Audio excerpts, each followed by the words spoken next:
Really appreciate inviting me for this, and thank you very much. Let me just share my screen as well. So basically, the topic that I'd like to cover in the next 20 minutes, I'll try and see whether I can finish it in 15 to 17 minutes so that we have some time for any questions that might come back as well. So this last year and a half was unprecedented in all of our lives, I think. And what this has resulted in the industry, in the companies, in the organizations, and the environment, and the homes that we are in, it has gone through a pretty significant transformation, right? So we will talk a little bit about from industry context. We'll go into that in the subsequent slide. I mean, I put it there as digital wins. I would like to actually call it as digital shifts. There has been some digital shifts that has happened, especially in the healthcare, which is where my sector is connected to, which is pharma. And then I will cover a little bit of the challenges and how potentially the future might be looking like. Yeah, so that's the agenda that we will cover today.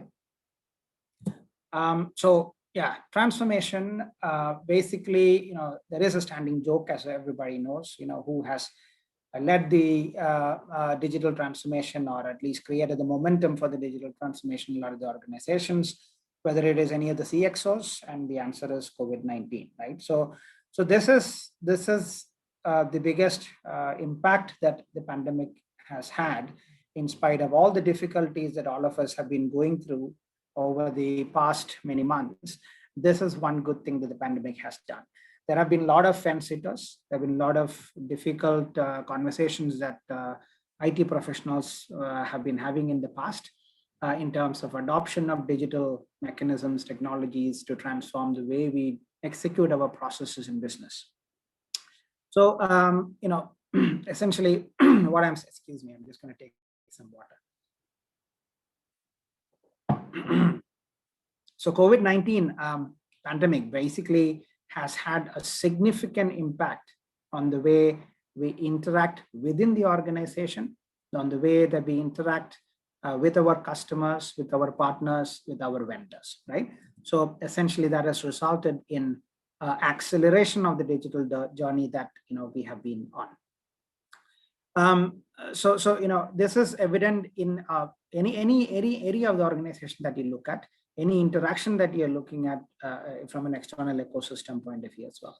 It could be an industry 4.0 journey that some organizations would have started. It could be a supply chain transformation. It could be a sales and marketing engagement model with the different types of customers in our sector. It could be the doctors and the patients or whoever it is. So there is acceleration in all of these different areas is what we are definitely seeing. And I'm sure all of you guys will relate to what I'm trying to say here. The other area which has gone through a significant transformation is the employee experience. All of us are trying to contribute to the best of our abilities by working from anywhere. What this essentially means is not just about connecting in a meeting over Microsoft Teams or Zoom or any of those tools that is out there, but it is also about effective engagement with our stakeholders, with our customers, so that the outcomes are achieved as well. So there are different mechanisms that companies have taken up. It could be learning sessions, it could be collaboration sessions, it could be fun sessions, it could be content driven sessions that is happening. It could be ideation. There are hackathons that is happening in different organizations. So apart from the actual delivery of the work, there is a significant piece of engagement initiative that is that organizations are going through as well. And this, in the end, has to lead to the well-being of the employee, which is very, very paramount. If that is not there, nothing else matters, right? So we have had people who have gone through a little bit of breakdowns because of constant work, no boundaries of home and work, and all those things. And organizations are conscious about this and taking steps that this is addressed in an effective manner. So this is another area. And more importantly, it is the customer experience, right? So there are different facets, as you can see there. There is the traditional CRM systems. There's a lot of the social media leverage that we are doing. There's a lot of personalization that is starting to happen. So for example, when the medical rep is interacting with a doctor, of a specific therapy, then how can we make sure that the rep is equipped to have the conversation in a as sharp manner as possible, which is relevant for that particular stakeholder, the doctor or the retailer or whoever it is, that conversation is going on. So there's a lot of work that is happening in that space. There is platforms that is coming out, engagement platforms. It could be in multiple directions.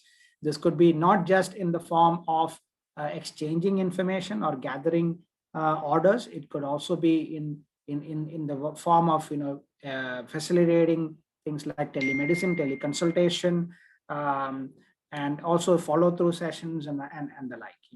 And there is some educational level activities that is possible as well. So I'm not going to go through all of those, but largely I would say there is an organizational digital transformation happening in different functions. There is an employee level transformation that is happening, and it will evolve. And there is clearly a customer, and maybe I can extend that to the other ecosystem of vendors and partners as well. But there is significant transformation that is happening, in the midst of this pandemic. Okay, moving on. Well, another point. While we are doing this, we all know that there is some news or the other on a daily basis about security related issues that is going on. I mean, today I was reading a news where somebody somebody has found a home delivery service of food. They connected and they said they'll be called back. He got a call back and he said there is no cash on delivery. It has to be online payment. He was sent a link.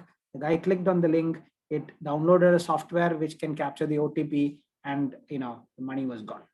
He did not share the OTP himself, but the software which was downloaded captured the OTP coming on the mobile, and he lost money, something like 75,000 just for ordering his lunch.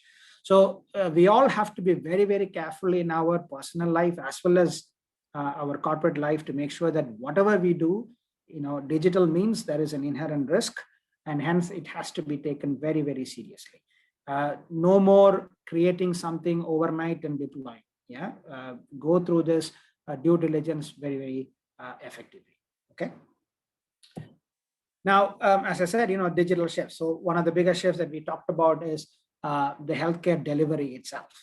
So here, as you can see, the doctor or the healthcare professionals associated with the doctor is available virtually to connect with us. And in many instances, this is happening completely virtually, but there are instances where the decision is taken that there is a need for physical consultation, and then it might need a surgery or whatever, and then that is followed through. But this is a huge shift that has happened.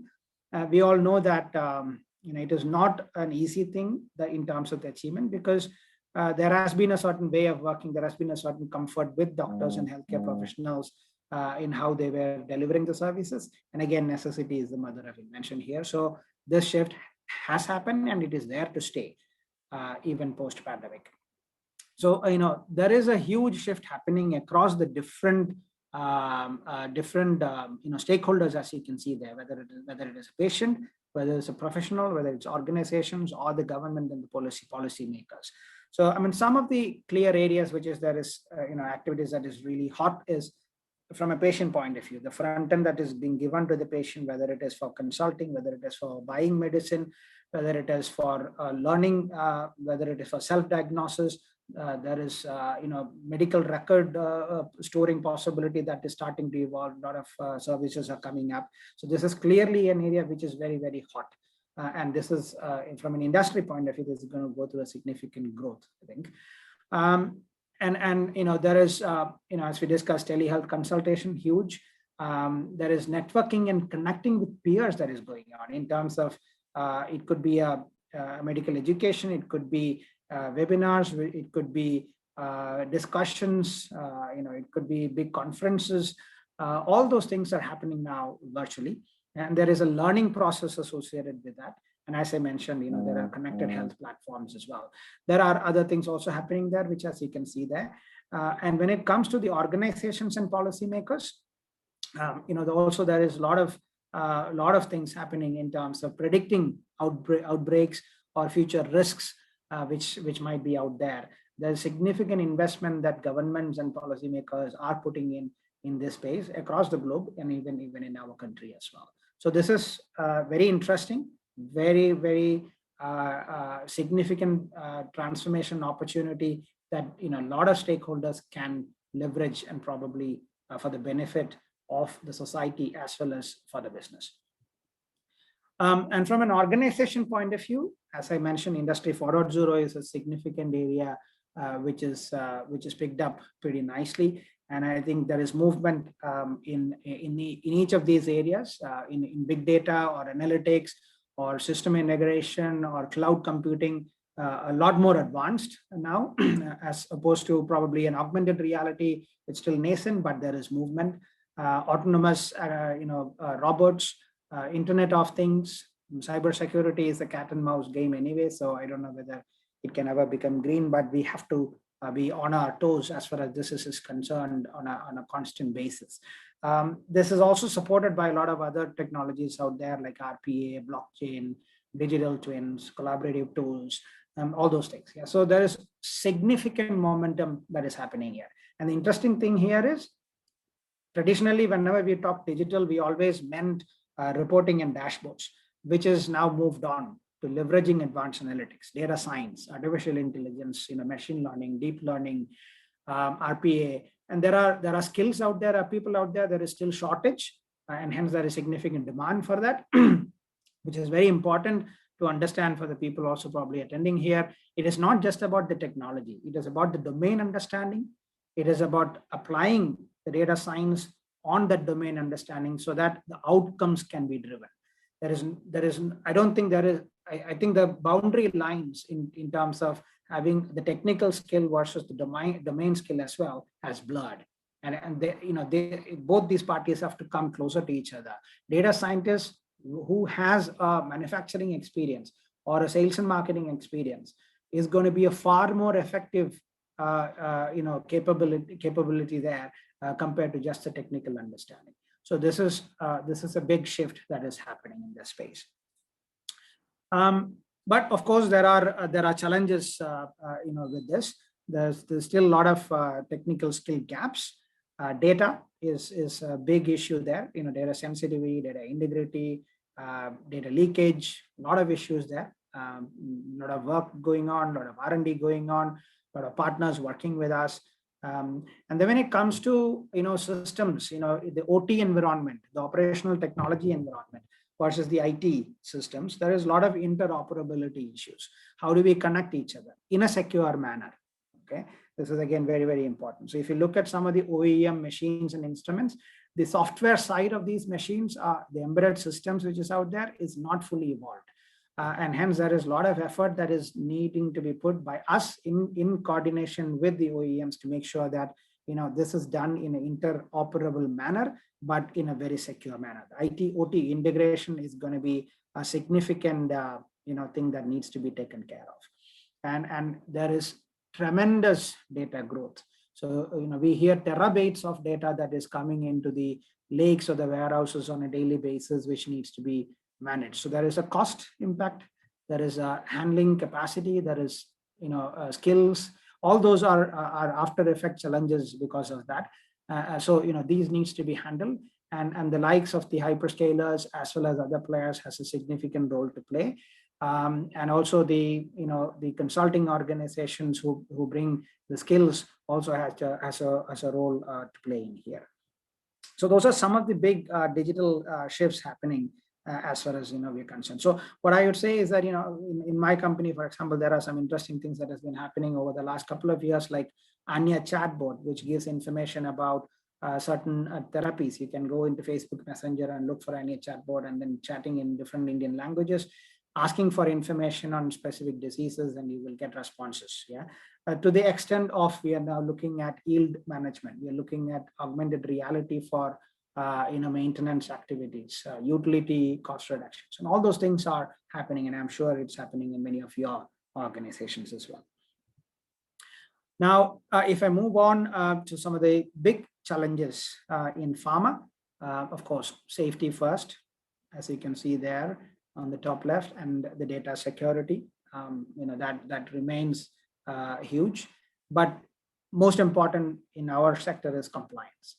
I mean, I don't know whether I want to call it a challenge, but this is something which has significant portion of our mind space and attention on a daily basis, looking forward on how to secure the compliance. This, because we are making things which impacts the life of people. So there's a lot of standards, a lot of rules, a lot of policies, a lot of regulations that we need to comply with.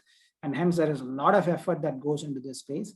It is challenging, but we try and stay ahead of the game. It is very interesting to note that the regulators are also very collaborative about this. They are also forthcoming in terms of what could be the technology interventions that can make life better in this space. So there's a lot of interesting work that is going on in this space. But I cannot emphasize enough about this space, data protection. This is, as a CIO, as IT professionals, which is out there, nothing is enough in this space. We have to be on our toes. There is, a lot of different blocks, as you can see there. I'm not going to talk through all of that. At any point in time, the organization is putting the trust on the technology and the systems which is used to run the organization. It is our responsibility to work with the stakeholders, internal as well as external, to make sure that the data is protected and it is available in an unspoiled manner when the data is needed. And even if the worst happens, where there is an attack or something, then we need to have mechanisms in place so that, the data is made available with the RTO, RPO objectives that we would have agreed with the stakeholders. There has to be business continuity plans in place until that recovery happens. So, there's tons of importance that needs to be given in this area. If you have not taken this seriously, please do, because nobody knows when things can go wrong. Okay. How much time do I have? It's 2:30 already. Maybe I think this is the last slide. Looking to the future, among all the doom and gloom that we have, I think the future is still looking bright. It can only get better. It is in a pretty bad state.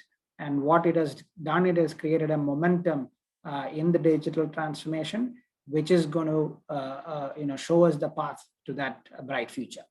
But, when I look at healthcare, this is the area, patient-centric care. This is the area where there is going to be a lot of focus, a lot of work, and the future is going to evolve with time, not only in terms of just delivering the care, but also in terms of making sure there is transparency, there is quality, and there is a collaborative mechanism to make sure that the patient is getting the care, the diagnosis is done appropriately, and the delivery of whatever it is, whether it is medical intervention or surgical intervention, then that is delivered appropriately, and effectively. And the digital ecosystem will make this better. Okay, this is a very, very interesting area, as I already mentioned. Telemedicine, as it stands, I don't think it's leading to healing as such. In some cases, yes, but I think with the advent of a lot of technologies, which is coming up, like the augmented reality and other technologies which is out there, this will evolve further, leading to healing from the distance. Okay, of course, surgical interventions, probably you still need to be there, but we already know that doctors do robotic surgery sitting in a different city already, right? So there will be physical contact of the patient in the surgical room, but there is technology which is out there which is going to make this even better. And in the organization, this is a complex area, but I try to keep it as simple as possible. There will be digital transformation in terms of further empowerment of the employees, further quality engagement with the customers, optimize our operation. When I say optimize, it is going to be in such a way that it will impact the top line, bottom line, and the productivity of the organization and the quality outcomes, which ultimately will lead to transforming the product or maybe the service that you're trying to deliver. And how is that going to happen? It is through the systems of intelligence. Yeah, with all the different technologies that we were just mentioned, that systems of intelligence aided by the data scientists, data engineers, and the domain experts which is out there is going to significantly transform the organizations that we are all working in, leading to a better quality product or service. And you know, this is very, very crucial. The people, process, technology intersection has become ever more important than ever. And the technology circle has become a lot more prominent, you know, because of the digital transformation that has happened over the last couple of years. If we deliver projects, if we deliver initiatives just in the name of technology, it will never fly. Just in the name of people, not easy. Just in the name of process, not easy. So we have to have that intersection working effectively. And last but not least, the government and the policymakers has a significant role to play in this puzzle.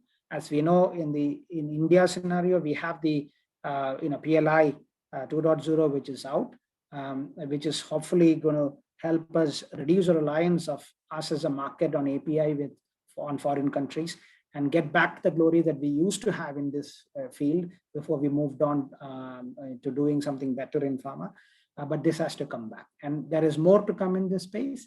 The Make in India and the other initiatives will deliver significant advantage for us. I think I probably ran out of time.